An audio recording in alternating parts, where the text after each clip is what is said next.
निकाल कर एक अल्लाह पर मुकम्मल भरोसा करने वाले बन जाओ।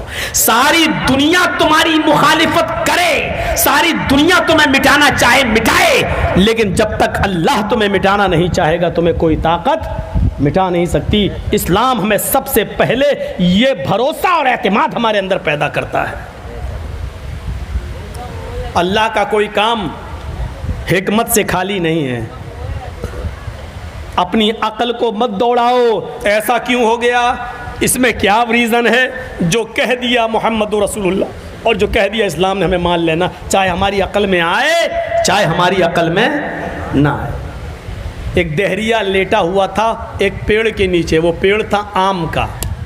दहरिया जानते हैं ना, दहरिया जो अल्लाह नबी कुरान इस्लाम किसी को नहीं मानता, नास्तिक जो किसी को नहीं मानता, वो लेटा हुआ था एक आम के पेड़ के नीचे। उसकी नज़र खेत पर पड़ी, वहाँ तरबूज लगा हुआ था। उसने कहा देखो अल्लाह कितना बड़ा बेवकूफ़ है, देख रहे हैं आप। उसने कहा कि अल्लाह कितना बड़ा पागल है, जो छोटा फल था उसको तो ऊपर लगा दिया, और जो इतना बड़ा तरबूज है, इतना बड़ा फल है, उसको ज़मीन पे लगा दिया। अब बताओ, इसकी चोरी तो आसानी से हो सकती है जो बड़ा फल है, और जो छोटे फल को जिसकी चोरी हो जाए कोई फ़र्क नहीं पड़ता, उसको ऊपर लगा दिया। कितना बड़ा बेवकूफ़ है, अल्लाह से बड़ा तो कोई पागल ही नहीं है। इसलिए मैं कहता हूँ अल्लाह है ही नहीं, अल्लाह नाम की कोई चीज़ ही नहीं। अगर अल्लाह होता तो तरबूज को ऊपर लगाता और आम को नीचे लगाता।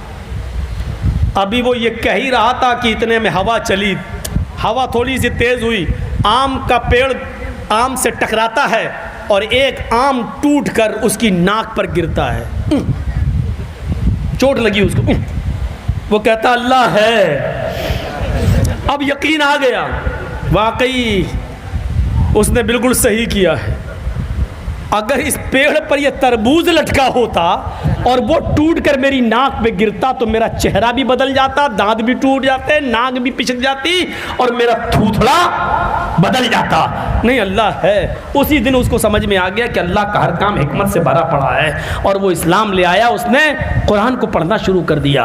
एक दिन की जिंदगी और एक आम के गिर जाने से उसने अपनी जिंदगी बदल कर अल्लाह का इकरार कर लिया और कुरान पर चलने वाला बन गया। फिर वो कुरान का दाई बन गया। लेकिन हमारी पूरी जिंदगी आज इस्लाम पे गुजरी है। हम आज ये नहीं समझ पा रहे हैं कि अल्लाह का पावर क्या है, अल्लाह की ताकत क्या है, बेटा कौन देता है, बेटी कौन देता है, रिस्क के दरवाजे कौन खोलता है, हमारे अनाजों में बारिश बरसाकर हमारे खेतों से अनाज कौन पैदा करता है, हमारी बिगड़ी हुई कौन बनाता है, हमारा मुश्किल कुशा कौन है, हमारा फरियाद दर्श कौन है, हमारी फरियादें सुनने वाला कौन है। आज पूरी जिंदगी हमारी 80-80 साल और 90-90 साल की इस्लाम के हालत में गुजर गई, लेकिन अभी तक हम अल्लाह के पावर और अल्लाह की ताकत को नहीं पहचान पा रहे हैं। ये हमारे जमाने का सबसे बड़ा अलमिया है, ये इस दौर का सबसे बड़ा दुख है, ये जमाने का सबसे बड़ा अलमिया है कि आज तक हम अल्लाह को कमजोर ही समझे बैठे हैं, और हमने अल्लाह से ज़्यादा पावर और अल्लाह से ज़्यादा ताकत हमने अल्लाह की मखलूक और अल्लाह के बंदों को दे रखी है। ये हमें समझने की ज़रूरत है। वो एक झटके में समझ गया है। सन 1957 की बात है। मैं जो बताने जा रहा हूँ उसको गौर से सुनिएगा। उस ज़माने के अंदर ट्रेनें जो चलती थीं वो इलेक्ट्रॉनिक इंजन से नहीं चलती थी, बल्कि कोयले वाले इंजन से चलती थी। और छोटी लाइन थी गोरखपुर से गोंडा, 200 किलोमीटर छोटी लाइन गोरखपुर से जब चलती थी तो नौगढ़, बढ़नी, बलरामपुर, तुलसीपुर होते हुए वो गोंडा आती थी। और उस वक्त उस ट्रेन के ड्राइवर थे मोहम्मद कासिम। 20 साल से वो ट्रेन की ड्राइवरी कर रहे थे। गोरखपुर से उन्होंने ट्रेन स्टार्ट की। बढ़नी को क्रॉस करने के बाद, तुलसीपुर, बलरामपुर को क्रॉस करने के बाद उनकी गाड़ी जब गोंडा की तरफ आगे बढ़ती है और राप्ती नदी के ऊपर से गुजरती हुई पुल को क्रॉस करके जब आगे बढ़ी तो उन्होंने क्या देखा, 50 मीटर की दूरी पर एक लड़की खड़ी है और वो ट्रेन के सामने आकर रुक जाती है बल्कि लेट जाती है और वो इस ट्रेन से कटना चाह रही है। उसने अपना जिस्म, अपना शरीर ट्रेन की पटरी पर रख दिया है। अब आप चाहे जितने ब्रेक लगाएं, लेकिन 50 ट्रेन के ब्रेक फ़ौरन नहीं लगते हैं। ये साइकिल और बाइक की तरह नहीं कि यहाँ लगाओ और गाड़ी रुक जाए।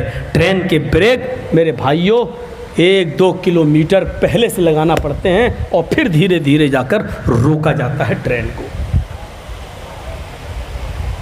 मोहम्मद कासिम ने जब उस लड़की को देखा, ज़्यादा दूर नहीं है और वो लेट गई है, 17-18 साल की वो खूबसूरत लड़की पता नहीं क्यों मरना चाहती है, लेकिन मोहम्मद कासिम ने ब्रेक लगाए, लड़की को बचाने की पूरी कोशिश की और हैवी ब्रेक लगाए।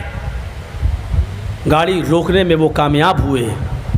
ब्रेक इतने हैवी थे कि ट्रेन का हर डब्बा हिल गया। पैसेंजर्स जो ट्रेन में बैठे थे उनको झटका लगा, लेकिन एक लड़की को बचाने के लिए उन्होंने ये रिस्क मोल लिया और गाड़ी को रोक लिया।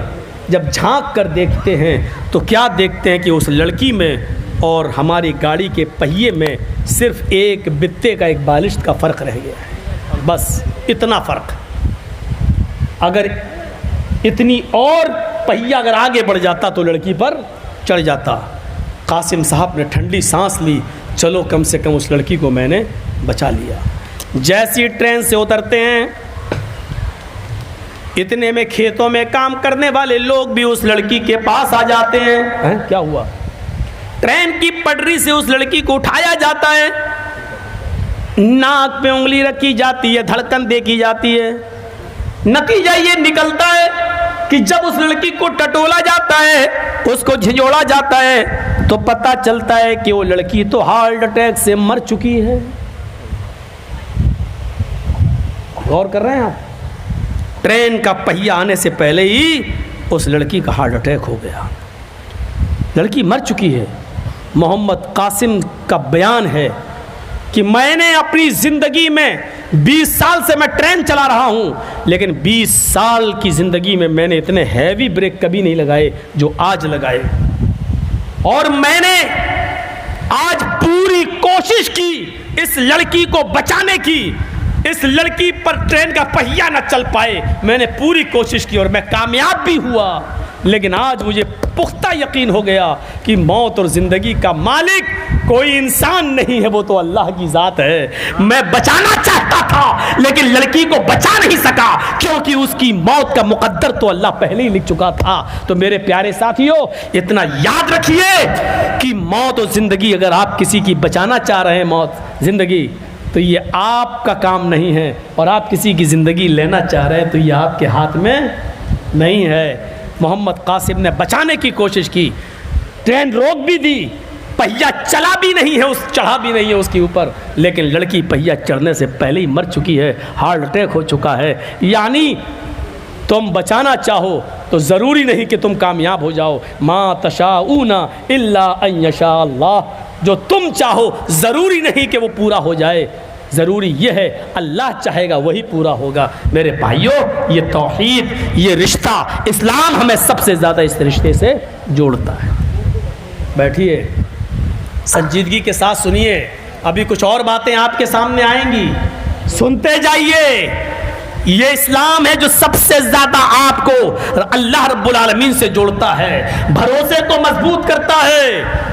आज हमारे खिलाफ जो षड्यंत्र रचे जा रहे हैं, हमें मारने की और प्लानिंग की जा रही है, फिर अल्लाह पर तवक्कुल करिए और भरोसा रखिए। इनके चाहने से कुछ नहीं होता है, इनके चाहने से कुछ नहीं होता है जब तक कि अल्लाह रब्बुल आलमीन न चाहे। इनके चाहने से कुछ नहीं होता है, बस हमें अपने आमाल की इस्लाह करने की ज़रूरत है। अपनी तौहीद को मजबूत रखिए और इस्लाम पर अमल करिए। इस्लाम सबका है, अमल करिए।